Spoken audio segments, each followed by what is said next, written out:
नमस्कार दोस्तों, एक बार फिर से स्वागत है आपका मेरे YouTube चैनल पर। तो दोस्तों, सूर्य देवता आत्मा के कारक माने गए हैं। तो जब सूर्य अच्छी स्थिति में होते हैं तो हमारे आत्मविश्वास में वृद्धि होती है। पिता से हमारे संबंध अच्छे होते हैं। पिता का स्वास्थ्य अच्छा होता है। पिता का पूर्ण सुख हमें प्राप्त होता है। जब सूर्य हमारे जन्म कुंडली में अच्छी स्थिति में होता है तो सूर्य अच्छे हों अगर जन्म कुंडली में तो शुभ स्थिति में हो तो धन संतान प्राप्त में कोई भी बाधा नहीं आती है।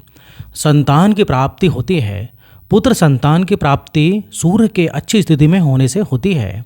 तो सूर्य के अच्छे होने से, सूर्य के शुभ होने से हमारे जीवन में बाधाएं कम आती हैं, परेशानियां बहुत ही कम आती हैं। अगर आपकी जन्म कुंडली में बहुत सारे राजयोग हैं लेकिन सूर्य देव कमजोर स्थिति में हो तो किसी भी राजयोग का आपको कोई भी फल प्राप्त नहीं होगा। लेकिन सिर्फ सूर्य देव भी मजबूत स्थिति में हों, कितने भी दुर्भाग्य आपकी जन्म कुंडली में लगे हों, मात्र सूर्य देव की कृपा से आपको राजयोगों की प्राप्ति होती है। सभी प्रकार की सुखों की प्राप्ति होती है। धन संतान, मान सम्मान, नौकरी, सरकारी नौकरी, शासन प्रशासन से आपको लाभ प्राप्त होता है। मतलब आप अपने जीवन में जो भी कामना रखते हैं, जो भी आपकी इच्छाएं होती हैं, मात्र सूर्य देव की कृपा से पूर्ण हो जाती है। तो सूर्य का हमारी जन्म कुंडली में अच्छा होना बहुत ही आवश्यक होता है। लेकिन अगर हमारी जन्म कुंडली में किसी भी प्रकार से सूर्य कमज़ोर है तो हमें उनको प्रसन्न करने का, उनको शुभ बनाने का, मजबूत बनाने का उपाय जरूर करना चाहिए। और बहुत ही आसान उपाय होते हैं सूर्य देव को मनाने का और मजबूत करने का। तो आज के इस वीडियो में हम आपसे बात करने वाले हैं ऐसे ही कुछ बहुत अचूक, बहुत आसान और चमत्कारी उपायों के बारे में, जो अगर आप करते हैं रविवार के दिन या फिर किसी भी दिन नियमित अपने दिनचर्या में शामिल कर लेते हैं तो शीघ्र ही आपके जीवन में सभी प्रकार के सुखों की प्राप्ति होती है। सभी प्रकार की कामनाएं, चाहे वो धन से संबंधित हो, संतान से संबंधित हो, या फिर व्यापार या फिर शिक्षा से संबंधित हो, या फिर आत्मसम्मान आपको चाहिए, या फिर समाज में प्रतिष्ठा चाहिए, सभी प्रकार के सुखों की प्राप्ति इन उपायों के द्वारा आपको हो जाती है। क्योंकि सूर्य जब मजबूत होते हैं तो आपके मन की हर इच्छा पूर्ण हो जाती है। तो दोस्तों, वीडियो को पूरा देखिए। और दोस्तों, आगे बढ़ने से पहले आपसे एक विनती करते हैं कि अगर आपने अभी तक हमारे चैनल को सब्सक्राइब नहीं किया है तो चैनल को सब्सक्राइब करके बेल आइकन जरूर दबाइएगा। सच्ची श्रद्धा से कमेंट बॉक्स में लिखिए जय सूर्यदेव। भगवान सूर्यदेव के लिए एक लाइक तो बिल्कुल दोस्तों बनता है। तो चलिए अब बात करते हैं उपायों के बारे में। तो रविवार का दिन भगवान सूर्यदेव को समर्पित होता है। रविवार के दिन भगवान सूर्यदेव की पूजा करना बहुत ही अच्छा या फिर बहुत ही लाभदायक होता है। वैसे तो हमें प्रतिदिन ही सूर्यदेव की पूजा करनी चाहिए, लेकिन रविवार के दिन विशेष रूप से भगवान सूर्यदेव की पूजा कर लेनी चाहिए। तो आपको एक तांबे का पात्र लेना है। उस तांबे के पात्र में आपको जल रखकर भगवान सूर्यदेव को हर रविवार को अर्पित करना है।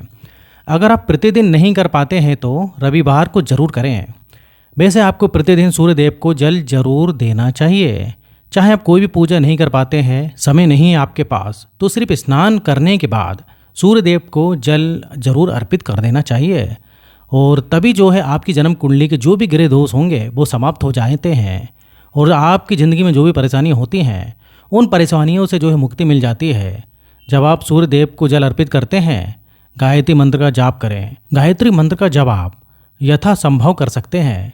अगर आपके पास समय है तो 108 बार कर लीजिए, नहीं तो जितनी भी देर आप जल दे रहे हैं वहाँ पर खड़े होकर सूर्यदेव के सामने 5 मिनट तक कर लीजिए। इससे आपको बहुत ही ज़्यादा लाभ होगा। गायत्री मंत्र का जप करने से, जैसे सूर्यदेव को जल अर्पित करते समय जब हम गायत्री मंत्र का जप करते हैं तो हमारी नौकरी में अगर कोई भी बाधा आती है तो वो दूर होती है, नकारात्मक ऊर्जा दूर होती है। रविवार के दिन सुबह जब आप सूर्यदेव को अर्घ्य देते हैं तो उसमें थोड़ा सा गुड़ मिला लीजिए। इससे क्या होगा, इससे आपके सभी कामनाएं पूर्ण होंगे। अगर आप भगवान सूर्यदेव को जल अर्पित करते हैं, उसमें थोड़ा सा गुड़ मिलाकर अर्पित करते हैं तो आपकी सभी कामनाएं पूर्ण हो जाती हैं भाग्य के साथ। बहुत से लोगों को नहीं मिलता है। बहुत से लोग कंप्लेन करते हैं कि हमारा भाग्य हमारा साथ नहीं देता है। ऐसे में भाग्य का कारक माना गया है, प्रबल कारक माना गया है सूर्यदेव को। तो जब आप सूर्यदेव को सुबह जल देते हैं तो जल देते समय आपको गायत्री मंत्र का जाप करना है। और उसके अलावा आपको भाग्य का साथ चाहिए तो रविवार के दिन गुड़ और चावल का दान करना अच्छा माना जाता है। गेहूं का दान भी आप कर सकते हैं। गेहूं और गुड़ का दान करना बहुत ही श्रेष्ठ माना जाता है और इनको करने से आपके सभी काम बनने लग जाते हैं। अगर आप ये दान करते हैं तो सूर्य देव की कृपा से आपके जो काम होते हैं, जो रुके हुए काम होते हैं, वे बनने लग जाते हैं। भाग का साथ आपको प्राप्त हो जाता है। लेकिन यदि अगर आपके आत्मविश्वास में कमी आ गई है, पराक्रम में कमी आ गई है और आत्मविश्वास आपका कमज़ोर होता जा रहा है, तो ऐसे में आपको चाहिए कि रविवार के दिन अपने माथे पर लाल चंदन का तिलक लगाएं। लाल चंदन जल में डालकर भगवान सूर्यदेव को अर्घ दे दीजिए और अपने माथे पर भी आपको लाल चंदन का तिलक लगाना है। जब आप जल देते हैं भगवान सूर्यदेव को, तब आप उसमें लाल चंदन डालेंगे।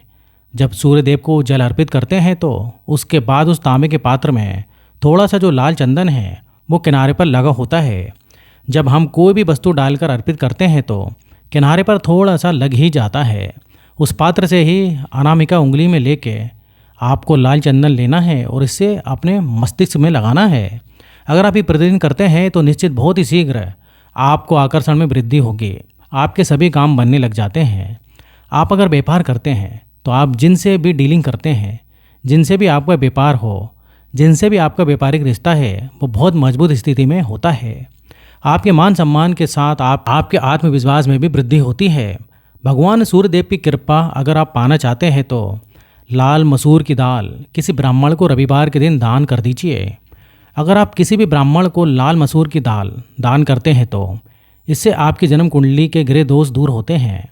ये आप 7 रविवार कम से कम कर लीजिए। जैसे कि आप दान करते हैं, अब जैसे आप इस रविवार से आपने शुरू किया तो 7 रविवार लगातार कर देंगे तो आपको बहुत ही शीघ्र लाभ हो जाता है।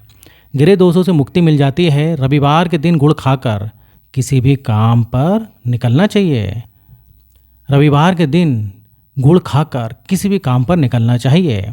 जैसे कि प्रातः आप गुड़ खा लेते हैं तो इससे सूर्यदेव बलि हो जाते हैं।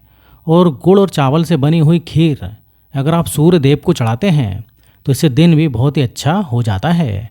भगवान सूर्यदेव को अर्पित करने के बाद आप ये खीर प्रसाद स्वरूप स्वयं भी खा सकते हैं और परिवार के सभी लोग भी खा सकते हैं। इससे आपकी तरक्की होती है। जीवन में आपको सफलता की प्राप्ति होती है। व्यापार हो, नौकरी हो, हर जगह आपको तरक्की मिलती है।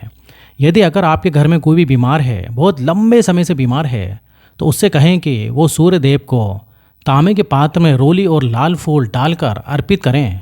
लाल फूल आप कोई भी ले सकते हैं, गुलाब का, गुड़हल का, जो भी लाल पुष्प उपलब्ध हो उसको तांबे के पात्र में डालकर थोड़ी सी रोली या लाल चंदन डाल सकते हैं। ऐसा करने से सूर्य ग्रह बलि हो जाता है तो आपका विश्वास भी बढ़ता है। आत्मा के कारक हैं सूर्यदेव और जब हमारा आत्मविश्वास बढ़ता है, रोगों से मुक्ति मिलती है, नकारात्मक शक्तियों से छुटकारा मिल जाता है, दवाइयाँ शीघ्र ही काम करने लग जाती हैं। तो मित्रों, इधर एक बहुत ही अचूक उपाय हम आपसे शेयर करने वाले हैं। ये आप जरूर कीजिए। अगर आप किसी भी प्रकार से किसी भी समस्या से घिरे हुए हैं, कोई भी आपकी विशेष कामना है, तो ये उपाय जरूर कीजिए। सूर्य को जब आप जल देते हैं तो जल देते समय जल में आपको एक बेल पत्र डालना है और इस बेल पत्र के साथ भगवान सूर्यदेव को जल देना है। तो आप तांबे का पात्र ले लीजिए, उसमें थोड़ा सा गंगा जल डाल दीजिए, थोड़ा सा जल डालें, थोड़ी सी रोली डालें और इसके साथ ही एक बेल पत्र डाल दीजिए और थोड़े से अक्षत भी डाल सकते हैं आप। अक्षत क्या होता है? चावल होता है जिसके टूटे हुए दाने ना हो, बिल्कुल साबुत चावल होना चाहिए, उसे अक्षत कहा जाता है। तो थोड़े से अक्षत, रोली और बेल पत्र डालकर भगवान सूर्यदेव को जल देना है। 7 बार में आपको जल देना है। जैसा कि आपको बताया जाता है, आपको 3 बार में जल देना चाहिए। रोक रोक कर एक ही पात्र का जल हम 3 बार में देते हैं। हमें बेल पत्र डालना है तो इस विशेष सामग्री की वजह से हम इस जल को 7 बार भी दे सकते हैं। तो आप रोक रोक कर इस जल को, एक पात्र के जल को 7 बार में दीजिए। और दोस्तों, इसके बाद भगवान सूर्यदेव को देखते हुए मंत्र बोलना है, ओम भ्रीम भ्रीम सूर्याय नमः, ओम भ्रीम भ्रीम सूर्याय नमः। तो इस प्रकार से आप इस मंत्र को बोलते हुए अगर सूर्यदेव को जल अर्पित करते हैं तो शीघ्र ही आपके मन की कामनाएं पूर्ण हो जाती हैं। आपकी जो भी कामनाएं हैं भगवान सूर्यदेव से कहें। इसके अलावा दोस्तों 108 बार आप गायत्री मंत्र का जाप कर लीजिए या भगवान सूर्यदेव का कोई भी एक मंत्र जिसका आप 108 बार जप कर सकते हैं और ज़रूर इस प्रयोग को करने के बाद कीजिए। इसके बाद आपकी कामना बहुत ही शीघ्र पूर्ण हो जाती है। दोस्तों आज की वीडियो में हमने सूर्य को मजबूत करने का उपाय बताया है। सूर्य को मजबूत करना बहुत आवश्यक है। सूर्य आत्मा के कारक हैं और सबसे ज़रूरी है आत्मविश्वास का बली होना। अगर हम जीवन में किसी भी प्रकार की सफलता पाना चाहते हैं तो बहुत ही ज़रूरी है कि आप सूर्यदेव की आराधना कीजिए, प्रतिदिन कीजिए और रविवार के दिन विशेष रूप से कीजिए। सच्ची श्रद्धा से कमेंट बॉक्स में लिखें, जय सूर्यदेव।